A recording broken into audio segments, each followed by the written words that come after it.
ஏன்னா மத்திய அரசு அவங்களுக்கு கர்நாடகாவில் 2028 தேர்தல் வர இருக்கிறது.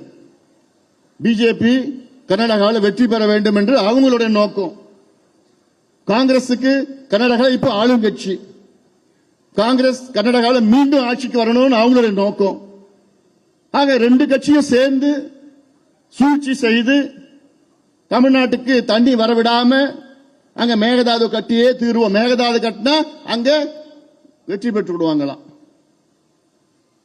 அடிக்கல் நாட்டினா போதும் வெற்றி பெற்று விடுவாங்க. இப்படியெல்லாம் பெரிய சூழ்ச்சிகள் நடக்குது. இது சம்பந்தமாக தான் நான் அறிக்கை வெளியிட்டேன்.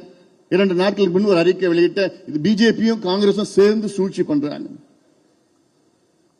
உடனே இங்க காங்கிரஸ் கட்சியில் ஒரு புதுசா தலைவர் வந்திருக்கிறார். அவர் பார்த்தா மடிச்சு சட்டையை மடிச்சு விட்டுக்கிட்டு, ஐயோ நாங்கெல்லாம் ராணுவத்தை பார்த்துட்டோம்,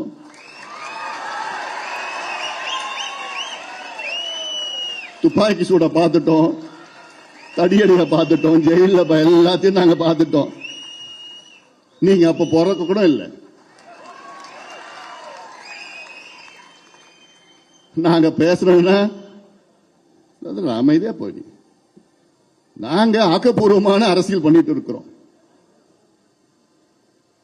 நாங்க தனியா நின்று எத்தனையோ சட்டமன்ற உறுப்பினர்களை நாங்க வெற்றி பெற்றிருக்கிறோம். தனியா நின்று உங்களால ஒரு கவுன்சிலர் கூட ஜெயிக்க முடியாது. தனியா நின்று